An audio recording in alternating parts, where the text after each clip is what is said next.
12वें दिन का युद्ध समाप्त हो जाने पर पांडव सेना अर्जुन की प्रशंसा करती हुई उत्साह के साथ अपने शिविर में लौट चली। उधर कौरव पक्ष के वीर लज्जा अनुभव करके चिंतित भाव से धीरे धीरे अपने डेरों में जाने लगे। अगले दिन सवेरा हुआ तो दुर्योधन क्रोध में भरा हुआ आचार्य द्रोण के शिविर में गया और आचार्य को नमस्कार करके सैनिकों की उपस्थिति की ओर ध्यान न देते हुए गुस्से में बरस पड़ा। आचार्य, युधिष्ठिर को नजदीक पाकर भी उन्हें पकड़ने में आप असमर्थ रहे।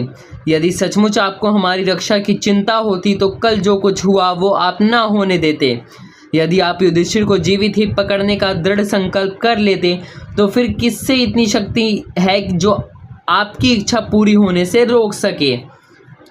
आपने मुझे जो वचन दिया था न जाने क्यों अभी तक उसे आपने पूरा नहीं किया। आप लोग महात्मा हैं और महात्माओं के कार्य भी बड़े विलक्षण होते हैं। दुर्योधन के इस प्रकार सबके सामने कहने पर आचार्य द्रोण को बड़ी चोट लगी। वे बोले, दुर्योधन, अपनी सारी शक्ति लगाकर मैं तुम्हारे लिए ही लड़ रहा हूँ। क्षत्रिय होकर इस भांति कुविचार करना तुम्हें शोभा नहीं देता। मैंने तो पहले ही तुम्हें बता दिया था कि हमारा उद्देश्य तब तक सफल नहीं हो सकता जब तक अर्जुन युधिष्ठिर के पास रहेगा। और तुमको फिर से यह बताए देता हूँ कि अर्जुन को युधिष्ठिर से अलग हटाकर कहीं दूर ले जाए बिना तुम्हारा उद्देश्य सिद्ध नहीं हो सकता। यद्यपि मैं जहाँ तक हो सकेगा इसका प्रयत्न जारी ही रखूँगा। आचार्य द्रोण को दुर्योधन पर क्रोध तो बहुत आया, मगर उन्होंने अपने आप को शांत कर लिया। 13वें दिन भी संक्षिप्तो तीर्थों ने अर्जुन को युद्ध के लिए ललकारा। अर्जुन भी चुनौती स्वीकार करके उनके साथ लड़ता हुआ दक्षिण दिशा की ओर चला। नियत स्थान पर पहुंचने पर अर्जुन और संक्षिप्तों के बीच घोर संग्राम छिड़ गया। अर्जुन के दक्षिण की ओर चले जाने के बाद द्रोणाचार्य ने कौरव सेना की चक्रव्यूह में रचना की और युधिष्ठिर पर धावा बोल दिया। युधिष्ठिर की ओर से भीम, सात्यकी, चेकितान, धृष्टद्युम्न, कुंती भोज, उत्मौजा, विराटराज, कैकेयवीर आदि और भी कितने ही सुविख्यात महारथियों ने द्रोणाचार्य के आक्रमण की बाढ़ को रोकने की जी तोड़ कोशिश की। फिर भी द्रोण का वेग उनके रोके नहीं रुका। ये देख सभी महारथी चिंता में पड़ गए।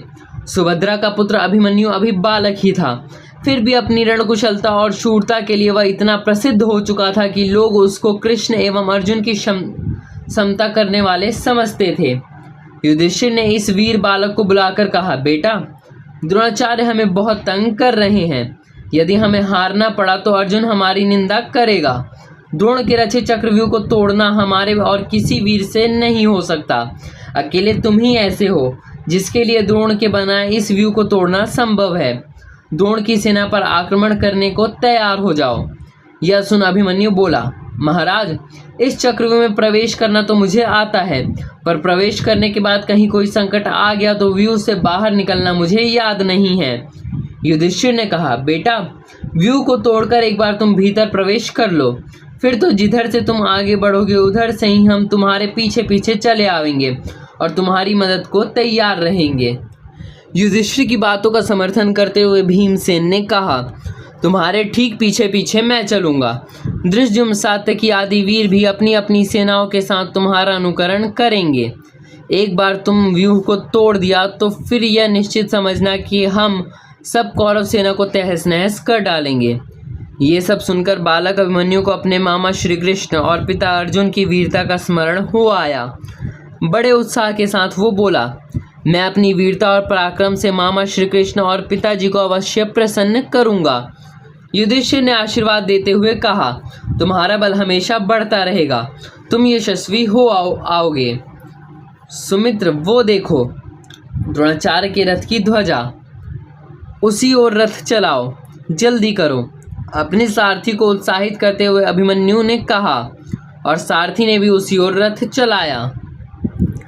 रथ की गति से संतोष न पाकर अभिमन्यु ने सारथी की ओर तेजी से रथ चलाने को उकसाया। उत्साह में आकर वह बार बार कहने लगा, तेज चलाओ और तेज। इस पर सारथी नस्त भाव से बोला, भैया, महाराज युधिष्ठिर ने आप पर वह बड़ी भारी जिम्मेदारी डाली है। मेरे विचार से आप थोड़ी देर और सोच विचार कर लें और उसके बाद व्यूह में प्रवेश करने को तय करें। यह आप ध्यान में रखें कि द्रोणाचार्य अस्त्र विद्या के महान आचार्य और महाबली हैं। आप तो अवस्था में भी और अभी बालक हैं। यह सुन अभिमन्यु हंस पड़ा और बोला, सुमित्र, तुमको यह याद रखना चाहिए कि मेरे मामा श्री कृष्ण हैं और पिता है महारथी अर्जुन। भय और शंका का भूत मेरे पास नहीं फटक सकता। शत्रु पक्ष के सभी वीरों की शक्ति मेरे शक्ति का 16वां हिस्सा भी नहीं हो सकती। इनको देखकर मैं सोच विचार में पड़ूंगा। तुम फिक्र मत करो, चलाओ रथ तेजी से। द्रोणाचार्य की सेना की ओर खूब तेजी से रथ चलाओ। अभिमन्यु की आज्ञा मानकर सारथी ने उधर रथ बढ़ा दिया। 3-3 वर्ष के सुंदर और वेगवान घोड़े उस सुनहरे रथ को बड़े वेग से खींचते हुए कौरव सेना की ओर दौड़े। कौरव सेना में हलचल मच गई। अरे, अभिमन्यु आया और उसके पीछे पीछे पांडव वीर भी चले आ रहे हैं। कर्णिकार वृक्ष की ध्वजा फहराते हुए अभिमन्यु के रथ को अपनी ओर वेग से आते हुए देखकर कौरव सेना के दिल एक बारगी दहल उठे। सब मन में कहने लगे, वीरता में अभिमन्यु अर्जुन से भी बढ़कर मालूम होता है। आज के युद्ध में भगवान ही रक्षक हैं। और अभिमन्यु का रथ धड़धड़ाता हुआ ऐसे चला मानो शेर का बच्चा हाथियों पर झपट रहा हो। कौरव सेना रूपी समुद्र में एक मुहूर्त के लिए ऐसा भंवर सा आ गया जैसे किसी बड़ी नदी के मिलने पर समुद्र में आता है। द्रोणाचार्य के देखते देखते उनका बनाया व्यूह टूट गया और अभिमन्यु व्यूह के अंदर दाखिल हो गया। कौरव वीर एक एक करके अभिमन्यु का सामना करने आते गए और यमधाम को इस प्रकार कूच करते गए जैसे आग में पकड़कर पतंग भस्म हो जाते हैं। जो भी सामने आया उस बाल वीर के बाणों की मार से मारा गया। यज्ञशाला की जमीन पर जैसे दर्भ फैला दी जाती है, उसी तरह अभिमन्यु ने कौरव सेना की लाशों सारे युद्ध क्षेत्र में बिछा दी। जिधर देखो उधर धनुष, बाण, ढाल, तलवार, फरसे, गदा, अंकुश, भाले, रास, चाबुक, शंख आदि बिखरे पड़े थे। कटे हुए हाथ, फटे हुए सिर, कपाल, शरीर के टुकड़े आदि के ढेर से सारा मैदान ऐसा ढक गया था कि खोजने पर भी कहीं मिट्टी नहीं दिखाई देती थी। अभिमन्यु द्वारा किए गए इस सर्वनाश को देखकर दुर्योधन को बड़ा क्रोध आया। वो स्वयं जोश में आकर उस बालक से जा भिड़ा। द्रोणाचार्य को जब पता चला कि दुर्योधन अभिमन्यु से युद्ध करने गया है तो उन्होंने तुरंत कई सैनिकों को उसकी सहायता के लिए उधर भेज दिया कि जल्दी से जाकर दुर्योधन की रक्षा करें। थोड़ी देर तक घोर युद्ध होता रहा। इतने में द्रोण की भेजी कुमुक आ पहुंची और दुर्योधन को बड़े परिश्रम के बाद अभिमन्यु के हाथों से छुड़ाया गया। बालक अभिमन्यु को इस बात का बड़ा दुख हुआ कि हाथ में आए शिकार बचकर निकल गया। दुर्योधन की सहायता को जो वीर आए थे उन पर वह टूट पड़ा और उन सबको मार मार कर बेहाल कर दिया। वे बड़ी मुश्किल से अपने प्राण लेकर भाग खड़े हुए। कौरव सेना ने जब यह हाल देखा तो युद्ध धर्म और लज्जा को उसने ताक में रख दिया। बहुत से वीर एक साथ उस अकेले बालक पर टूट पड़े, किंतु जैसे समुद्र की उमड़ती हुई लहरें बार बार रेतीले किनारों पर टकराकर छितर जाती हैं, वैसे ही वीर अभिमन्यु से टकराकर वे सभी वीर हर बार बिखर जाते थे। उन सबके बीच अभिमन्यु चट्टान की तरह अटल खड़ा रहा। कुछ देर बाद द्रोण, अश्वत्थामा, कर्ण, शकुनी आदि 7 महारथियों ने अपने रथों पर चढ़कर चारों तरफ से अभिमन्यु पर एक साथ हमला बोल दिया। इसी बीच अश्मक नामक एक राजा अपना रथ वेग से चलाता हुआ अभिमन्यु पर झपटा। अभिमन्यु ने उसके वेग को रोक लिया और 2 ही बाण में वीर से उसके प्राण पखेरु उड़ गए।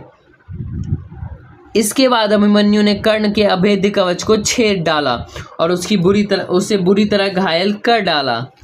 और भी कितने ही वीरों को आहत होकर मैदान में पीठ दिखानी पड़ी। बहुतों के प्राण की बलि चढ़ गई।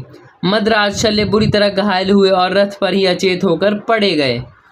ये देखकर शल्य का छोटा भाई क्रोध के मारे आपे से बाहर हो गया और बड़े वेग से अभिमन्यु पर झपटा, पर अभिमन्यु ने उसके रथ को नष्ट कर दिया और उसका काम भी तमाम कर दिया। अपने मामा और पिता से पाई हुई अस्त्र शिक्षा की कुशलता से काम में लाकर शत्रु दल को सर्वनाश का सामना कराने वाले वीर बालक की शूरता तथा रण कुशलता को देखकर आनंद के कारण द्रोणाचार्य की आंखें एक बारी कमल की भांति विकसित हो गईं। अभिमन्यु की क्षमता करने वाला वीर कोई नहीं है। द्रोण ने मुग्ध होकर कृपाचार्य से कहा। दुर्योधन ने जब इस प्रकार द्रोण को अभिमन्यु की प्रशंसा करते हुए सुना तो उसे बड़ा क्रोध आया। वो बोला, आचार्य को अर्जुन से ही जो स्नेह है, उसी कारण वह उसके पुत्र को अनुचित प्रशंसा में व्यर्थ ही समय गवा रहे हैं। यह चाहते तो इस बालक का दमन करना कोई भारी बात नहीं थी, पर आचार्य इसे मारना थोड़े ही चाहते हैं। बात यही थी कि दुर्योधन ने अधर्म से प्रेरित होकर युद्ध की यह बला सिरमौर ले ली थी। इस कारण उसे अक्सर द्रोण, भीष्म आदि पर अविश्वास होता रहता था और इससे वह बड़ा व्यथित भी हो जाता था। इस नासमझ लड़के को तो मैं अभी ठिकाने लगाए देता हूँ। ये कहकर सिंहनाद करते और शंख बजाकर दुशासन ने अभिमन्यु पर बाणों से हमला कर दिया। दुशासन और अभिमन्यु में बड़े देर तक युद्ध होता रहा। दोनों अपने अपने रथ पर चढ़कर पैंतरे बदलते हुए और एक दूसरे को छकाते हुए युद्ध करते रहे। अंत में दुशासन घायल होकर रथ में ही अचेत हो गया। उसका चतुर सारथी ये देखकर युद्ध के मैदान से उसका रथ दूर ले गया। पराक्रमी दुशासन को इस पराजय के कारण पांडव सेना में खुशी छा गई और अभिमन्यु की जय जयकार से सारी दिशाएं गूंजने लगीं। इसके बाद महाबली कर्ण ने फिर से अभिमन्यु पर हमला कर दिया। अभिमन्यु उससे परेशान तो हुआ, पर वो घबराया तनिक भी नहीं। उसने ठीक निशाना तानकर एक बाण ऐसा मारा कि कर्ण का धनुष कटकर गिर पड़ा। इससे युद्ध होकर कर्ण के भाई ने अभिमन्यु पर आक्रमण किया और दूसरे ही क्षण अभिमन्यु के बाणों ने उसके सिर को धड़ से अलग करके पृथ्वी पर गिरा दिया। लगे हाथ अभिमन्यु ने कर्ण की भी खबर ले ली और उसे उसकी सेना के साथ युद्ध के मैदान से दूर खदेड़ दिया। जब कर्ण का यह हाल हुआ तो कौरव सेना की पंक्तियां फिर टूट गईं। सैनिक तितर बितर होकर भाग खड़े हुए। द्रोण ने उन्हें डटे रहने को हजार उकसाया, पर फिर भी कोई डटे रहने को साहस न कर सका। जिसने जरा सा साहस किया कि अभिमन्यु ने उसकी ऐसी गति बनाई जैसे सूखे जंगल को आग तबाह कर देती है। जय श्री कृष्ण।